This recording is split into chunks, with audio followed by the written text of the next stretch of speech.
ન્યૂઝમાં આપ સૌનું હાર્દિક સ્વાગત છે। આવો જોઈએ આજના સમાચાર। મેઘરજના કુણોલ ગામે પીવાનું પાણી ગંદુ આવતા હવાના આક્ષેપો। ગટર લાઇનનું પાણી ઘર વપરાશના પાઇપલાઇનમાં આવતું હોવાનું અનુમાન। પંચાયતે પાઇપલાઇન અને ગટર લાઇનનું પાણી ભેગું થઈ ગયું। ગ્રામજનો પીવાના પાણીની પાઇપલાઇન અને ગટર લાઇનની પાઇપ તૂટતા સર્જાઈ પરિસ્થિતિ। ગંદા પાણીને કારણે બાળકો બીમાર પડ્યા હોવાના પણ આક્ષેપો। કુણોલ પંચાયતમાં વારંવાર રજૂઆત કરવા છતાં કોઈ ધ્યાન નથી દોરતું ગ્રામજન। रिपोर्टर गजेंद्र सिंह झाला, न्यूज़ 7 इंडिया, अरवली। नमस्कार साहब जी, आ कुणोल विषे हूँ थोड़ो बे शब्द तमने जणाववा मागू छूँ। हूँ पोते धर्मेंद्र सिंह जसवंत सिंह झाला, हूँ कुणोल वतनी छूँ।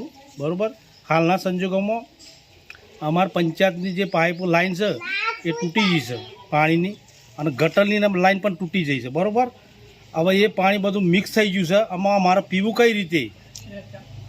बराबर, હવે બીમારી બરોબર ઊભી થઈ છે। અત્યારે સંજોગમાં નાના નાના બાળકો બીમાર થયા છે। અમારે પાણી કઈ રીતે પીવું?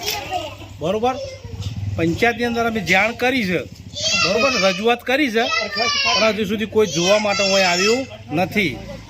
હમણાં અમારે શું કરવું હાલના સંજોગોમાં? બોલો, આ એ પરિસ્થિતિ અમારી ઊભી છે। આજે પાણી આવે છે પણ અમારે કઈ રીતે પીવું પાણી? બરાબર, પાણી પણ આવે પણ પીવું કઈ રીતે? બધું મિક્સ થઈ ગયું છે। ગટર લાઈન અને પાણી પીવાનું બધું મિક્સ થઈ ગયું છે। અમારા ઢોર ઢોખરને પણ કઈ રીતે પાવું પાણી? બરાબર, આ એ પરિસ્થિતિ ઊભી છે। અમારે શું કરવું?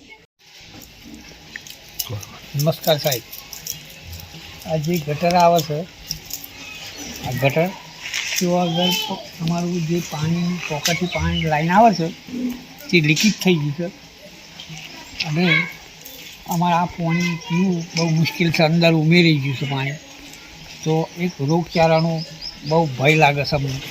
એક તો જો વાયરસ જો અને અમારે પાણી પીવું બહુ મુશ્કેલ છે અને પંચાયતની અંદર અમે 3 થી 4 વખત અમે જાણ કરી, તે છતાં કોઈ અમલમાં નથી। તો અમારે શું કરવું એ બહુ પ્રશ્ન છે। તો સાહેબ, આટલી અમારી વાત સાંભળો તો બહુ સારું છે।